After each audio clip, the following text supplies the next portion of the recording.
Hello guys, তোমরা আমাকে জিজ্ঞেস করেছো যে তুমি এত রোগা হয়ে গেলে কি করে, ফট করে এত রোগা হয়ে গেলে কি করে।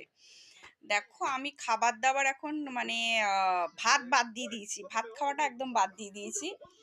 ভাত ছাড়া আমি সবকিছু করছি কি বলতো, গ্রিন সবজি, গ্রিন স্যালাড, হ্যাঁ, তারপর জল, ঠিক আছে, মানে দিনে 3 লিটার জল খেয়ে নিচ্ছি, বুঝতে পারছো।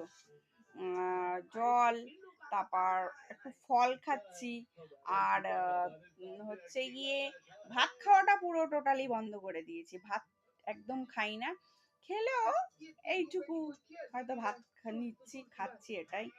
মাছ প্রচুর খাচ্ছি, এই যে বলছো না এত গ্ল্যামার, এত গ্ল্যামার, এত গ্ল্যামার, এই গ্ল্যামারটা অ্যাকচুয়ালি মাছ।